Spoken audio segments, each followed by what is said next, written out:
آپ نے کبھی اس بات پر غور کیا ہے کہ پوری زندگی ساتھ گزارنے کے باوجود بھی انسان ایک دوسرے کو سمجھ نہیں پاتا، انسان ایک دوسرے کے ساتھ اس طریقے سے ڈیل نہیں کر پاتا، انسان ایک دوسرے کا دوست نہیں بن پاتا، انسان کو ایک دوسرے سے محبت نہیں ہو پاتی، روحیں انجان رہتی ہیں۔ شادی کے بعد وجود تو اکٹھے ہو جاتے ہیں، جسم تو اکٹھے ہو جاتے ہیں، لیکن روحیں انجان رہتی ہیں، روحیں ایک دوسرے کے ساتھ پہچان بناتی نہیں ہیں۔ حالانکہ انسان اکٹھے ہیں، پوری زندگی ساتھ گزارنی ہے، فیصلہ بھی ہو چکا ہے، زندگی بھی ساتھ گزرنی ہے، کوشش بھی ہم کرتے ہیں، ایفرٹ بھی کرتے ہیں، لیکن ایفرٹ کرنے کے باوجود بھی تمہارے دل کی جو دل جوئی ہے وہ نہیں کر پاتا، تمہارے دل کے اندر وہ جگہ نہیں بنا پاتا، تمہارے دل کی تار کسی کے ساتھ جڑے نہیں پاتی، ہمیشہ ایک کاش باقی رہتا ہے، دل اطمینان میں نہیں ہوتا، دل کو سکون نہیں ہوتا، کبھی دوستی نہیں ہو پاتی، کبھی محبت نہیں ہو پاتی، کبھی انڈرسٹینڈنگ نہیں ہو پاتی۔ آخر وجہ کیا ہے؟ کیوں ایسا ہو رہا ہے؟ ہم تو ایفرٹ بھی کرتے ہیں، ہم تو جان بھی لگاتے ہیں، ہم تو کمپرومائز بھی کرتے ہیں، لیکن ہمیں یہ محبت کیوں نہیں ملتی؟ جو ہم ڈیمانڈ کرتے ہیں وہ چیزیں ہمارے تک کیوں نہیں پہنچتی؟ کیوں ہماری سول کو وہ متاثر نہیں کر پا رہا؟ دیکھو ایک چیز ہمیشہ یاد رکھنا، محبت کبھی بھی تمہارے نفس کی ایفرٹ کی محتاج نہیں ہے۔ محبت مطلب تمہیں ایفرٹس کے ذریعے نہیں ملنے والی، محبت ایک نور ہے، ایک روح کا نور ہے، اگر وہ تمہاری ذات کے اندر چمکے تو چمکے، ادروائز وہ کبھی بھی نہیں چمکتی۔ محبت ایک مہربانی ہے رب کی ذات کی، اگر کسی کو عطا ہو جائے تو ہو جائے، ادروائز تمہاری ایفرٹ کرنے سے، تمہارے تردد کرنے سے، تمہاری کوششیں سب جو ہے نا وہ ضائع ہو جائیں گی۔ جیسے ایسا نہیں ہو سکتا کہ تم نے کئی سال ساتھ گزار دیے ہیں، تم نے ایک دوسرے کے لیے بہت ایفرٹس کیے ہیں، تم نے ایک دوسرے کے لیے بہت کچھ کیا، بہت کمپرومائز کیا تو تمہیں وہ محبت مل جائے، نہیں، تمہیں نفس کی حرارت تو ملے گی جسے تم شاید محبت سمجھ لو، لیکن محبت جو ایک نور ہے جو تمہاری ذات کے اندر روح کی وجہ سے ہوتا ہے، وہ اس کا تعلق اس کائنات سے ہے ہی نہیں، اس کا تعلق تمہارے نفس سے ہے ہی نہیں، اس کا تعلق سیدھا تمہاری سول کے ساتھ ہے۔ محبت جب بھی تمہیں عطا ہونی ہے تمہاری روح نے عطا کرنی ہے۔ جب روح کو اپنی مرضی کی کوئی چیز مل گئی، جب روح کو اپنی مرضی کا کوئی بندہ مل گیا تو وہ آٹومیٹیکلی اس کے ساتھ ایک سنگت میں چلی جاتی ہے، اس کے ساتھ ایک محبت میں چلی جاتی ہے، اس کے ساتھ ایک ریلیشن میں چلی جاتی ہے۔ تب آپ اپنی ذات پر کنٹرول نہیں کر پاتے، آپ کچھ بھی کر لو اس کو آپ روک نہیں پاؤ گے، کیونکہ یہ روح کی محبت ہے، روح نے یہ سلیکشن کی ہے کہ مجھے اس شخص کے ساتھ ہی محبت کرنی ہے۔ آج کی ویڈیو میں بڑی ایک انٹرسٹنگ چیز میں آپ کے ساتھ شیئر کرتا ہوں، بلکہ 5 چیزیں ایسی شیئر کرتے ہیں، اگر تمہاری روح کسی سے محبت کرتی ہے نا تو کچھ چیزیں تم ضرور دیکھو گے۔ سب سے پہلی جو چیز ہوگی نا، 5 چیزیں ٹوٹل، سب سے پہلی جو چیز ہوگی، دیکھو مجھ سے ایک دفعہ یہ سوال بھی کیا گیا تھا کہ اگر کوئی انسان کی روح کسی غیر مذہب سے، مطلب کوئی ایسا بندہ ہے جیسے آپ مسلمان ہو، کیا کسی کرسچن کے ساتھ آپ کی سول محبت کر سکتی ہے؟ کوئی فارنر تھا، اس نے میرے سے یہ کویسچن بھی کیا، تو پہلی نشانی بھی یہی ہے اور اس کی وجہ بھی میں بتاؤں گا کیوں۔ دیکھو ایسا کبھی نہیں ہو سکتا، یہ پاسبل نہیں ہے، اس کی وجہ تم نہیں ہو۔ اگر تم کسی غیر مذہب کے آدمی کے ساتھ یا کسی لڑکی کے ساتھ تم محبت کر رہے ہو نا تو وہ تمہارے نفس کی حرارت ہو سکتی ہے، تمہاری روح کی سلیکشن نہیں ہو سکتی۔ کیوں؟ اس کی وجہ عالم ارواح کے اندر ہے۔ عالم ارواح کے اندر کیا ہوا تھا؟ سرکار دو عالم صلی اللہ علیہ وسلم نے فرمایا نا کہ ارواح کے اندر روحیں تقسیم ہو گئی تھی، لیکن کیا آپ نے کبھی غور کیا کہ روحیں کیوں تقسیم ہوئی تھی؟ نبی پاک نے فرمایا وہاں پر روحوں کے درمیان اختلاف پیدا ہو گیا تھا، لیکن آپ نے کبھی غور کیا کہ وہاں پر اختلاف کیوں پیدا ہو گیا تھا؟ نبی پاک نے فرمایا کہ وہاں پر روحوں میں پہچان بن گئی تھی، لیکن آپ نے کیا بھی غور کیا کہ وہ پہچان کیوں بن گئی تھی؟ پیچھے ریزننگ کیا ہے؟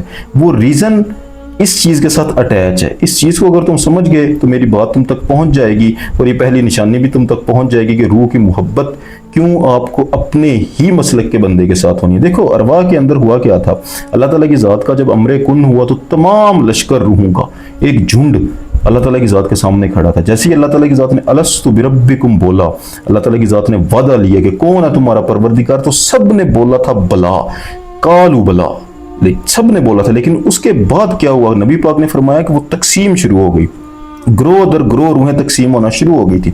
وہ گروہ کیوں بنے؟ وجہ کیا تھی؟ کیونکہ جب الست کا نعرہ لگایا گیا تھا تو کچھ روحیں ایسی تھی وہ نعرہ سننے کے بعد مست ہو گئی تھی، یعنی الست کی مستی ان پر طاری ہو گئی۔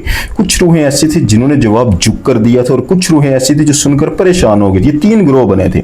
الست کا نعرہ سننے کے بعد الست کی مستی میں جو روحیں ڈوبی وہ اولیاء کی اور انبیاء کی روحیں ہیں، جو آج کے دن بھی اس دنیا میں آ کر بھی ان کا اس دنیا کے ساتھ کوئی ناطہ نہیں ہوتا، وہ آج بھی الست کی مستی میں ڈوبی ہوتی ہیں۔ جن روحوں نے جھک کر قالوا بلا بولا تھا، بلا کا نعرہ بلند کیا تھا، وہ مومن اور مسلمانوں کی روحیں ہیں۔ یہ دوسرا گروہ بنا تھا۔ اس کے بعد ایسی روحیں جو وہ ہیبت برداشت نہیں کر سکی، وہ جلال، وہ تجلی برداشت نہیں کر سکی، جن پر ہیبت طاری ہو گئی تھی، وہ پریشان ہو گئی تھی، وہ کفار اور مشرک لوگوں کی روحیں ہیں۔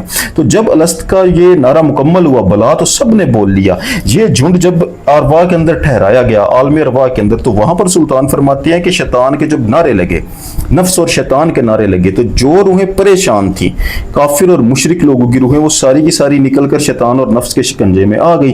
फिर अल्लाह ताला की ज़ात ने जब जन्नत को बनाया तो जो रूहें झुक गई थी अल्लाह ताला की ज़ात के नारे का जवाब देती तो वो सारी की सारी जन्नत को चली गई, और अलस्त की मस्ती वाली रूहें तो आज भी वहीं पर खड़ी हैं और अल्लाह ताला की ज़ात का दीदार करते हैं। वो इस दुनिया में आकर भी बशरी कदूरत में कैद नहीं होती, यहाँ पर आकर भी उनकी रूह का वही स्टेटस रहता है। तो बात को जरा गौर से सुनना कि जब ग्रोह बना मुशरिक रूहों का, यानी आपने सवाल किया था ना कि गैर मजहब लोग, जब ग्रोह बना मुशरिक रूहों का तो वो सारे का सारा एक झुंड था जो परेशान हो गए, और इस दुनिया में आके वो सारे के सारे मुशरिक ही ठहरे।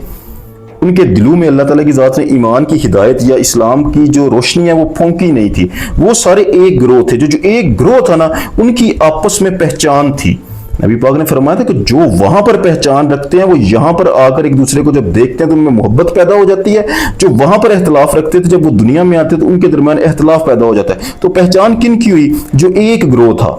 अगर मुशरिक लोगों का ग्रोह, काफिर लोगों का ग्रोह, जो दूसरे मसलक या दूसरे मजहब या दूसरी सोच के बंदे हैं, जिन्होंने अल्लाह ताला की ज़ात या अल्लाह के रसूल पर ईमान ही नहीं लाया, तो अरवाह के अंदर भी वो रूहें नफ्स और शैतान के शिकंजे में थी, नफ्स और शैतान के नारे उन्होंने सुने थे। तो वो वाला ग्रोह अलग है। उन ग्रोहों की आपस में जो अंडरस्टैंडिंग है, उनकी आपस में पहचान है। जब वो ग्रोह की रूहें यहां पर आकर मिलेंगी तो उनकी आपस में मोहब्बत होगी।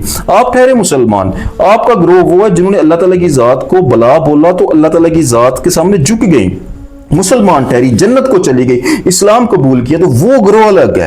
आपका ग्रोह अलग है। सरकार ने फरमाया ग्रोह दर ग्रोह तकसीम हो गई थी, तो मुशरिक और काफिर लोगों का ग्रोह ही वहां पर अलग था। आपकी रूह की उनकी रूह के साथ पहचान कैसे हो सकती है?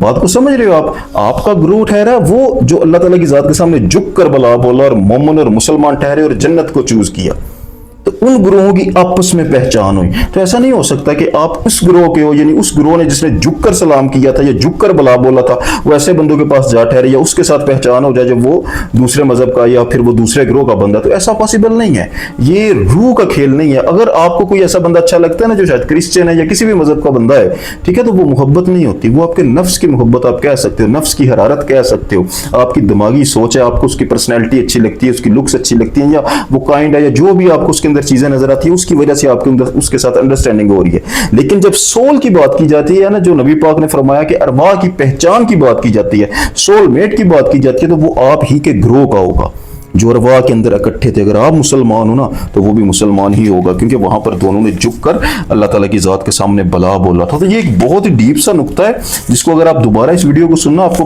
बड़ी आसानी के साथ समझ आ जाएगी। तो ये इसका पहला बहुत बड़ा साइन है कि एक तो वो आपके ग्रुप का बंदा होगा, जिस मजहब के आपके हो उसी मजहब में वो भी होगा। दूसरा बहुत बड़ा साइन, जब ऐसा बंदा आपके सामने आएगा ना जो सोलमेट होता है, तो आपकी इम्यूनिटी एकदम कमजोर हो जाती है, आप अपनी ज़ात पर कंट्रोल नहीं कर पाते, क्योंकि सोल आपको फोर्स करती है उसके साथ रिलेशन बनाने के लिए। इंसान बड़ा मजबूत है, सांप का मालिक भी होना, तो जब इंसान के सामने सोलमेट आता है तो इंसान को एक मकनातीसी खिंचाव हुआ जो फील होता है, इंसान की इम्यूनिटी वीक होती है। जब तक वो इंसान सामने रहता है इंसान खुद को वीक पाता है, अपनी ज़ात पर वैसे कंट्रोल नहीं रख पाता। तीसरा एक बहुत बड़ा साइन ये भी होगा कि आपके दिमाग के अंदर आप उस वक्त अपनी सोल की इंटरफेरेंस बहुत ज्यादा देखोगे। आपको ये फील होगा कि आपका दिमाग किसी और टाइप का है, आप इतनी जल्दी किसी से इंप्रेस नहीं होते, आप इतनी जल्दी किसी को बाऊ नहीं देते, लेकिन उस वक्त आपकी सोल की इंटरफेरेंस इतनी ज्यादा हो जाएगी कि आप अपनी ज़ात पर कंट्रोल ही नहीं कर पा रहे, आप बार बार उसी की जानिब खींचे चले जा रहे हो, बार बार एक जंग शुरू हो जाएगी आपके दिमाग की और आपकी ज़ात की। ये भी आप इंटरफेरेंस बहुत ज्यादा अपनी सोल की देखोगे। चौथा एक बहुत बड़ा साइन ये भी होगा कि अगर आप ऐसा बंदा जिसके साथ आपका ये वाला रिलेशन और रूह सेलेक्ट कर ले, आप उसके साथ बेरुखी करके उसको छोड़ के चले जाओ, तो आपको अंदर दर्द फील होगा, आपके दिल की फ्रीक्वेंसी कई दिनों तक चेंज रहेगी। जब आपने उसको इग्नोर किया, घर चले गए, बिल्कुल भी आपने बाऊ नहीं दिया, बिल्कुल आप उससे बात नहीं करते, चले गए आप, लेकिन आपने ये फैसला तो कर लिया अपने नफ्स से, अपने दिमाग से, लेकिन अंदर आपको तकलीफ होगी, आपके दिल की धड़कनें, आपकी फ्रीक्वेंसी दिल की कई दिनों तक चेंज रहेगी, वो दर्द आपको महसूस होता रहेगा, रूह के दुखी होने की वजह से ये चीज़ होती है। और पांचवा और आखिरी सबसे बड़ा साइन ये भी होगा कि देखो कि आप अगर खुद को उससे दूर करना चाहो, यानी मैं इस बंदे से किनारा कशी करना चाहता हूँ जो सोलमेट है, उससे बिल्कुल पीछे हटना चाहता हूँ, तो आपके लिए तकलीफ दे अमल होगा, आपको अंदर से दर्द होगा, पेन फील होगी, कोई ऐसी स्पिरिचुअल पावर आपको फील होगी जो बार बार आपको उसी की जानिब पुश करती है। आपको जितना भी गुस्सा आया ना उस पर, वो बहुत जल्दी ठंडा हो जाएगा। आपकी ज़ात बहाना ढूंढेगी कि किसी तरीके से मैं अपनी ज़ात को ही ठंडा कर दूं, उसके बारे में पॉजिटिव चीज़ें आप खुद बहुत सोचना शुरू कर दोगे। हालांकि उसने कोई नेगेटिव काम भी किया होगा, लेकिन उसके बावजूद भी आप उसके लिए पॉजिटिविटी अपनी ज़ात के अंदर जनरेट करने की कोशिश करोगे। आज के लिए इतना ही, जज़ाकल्लाह खैर।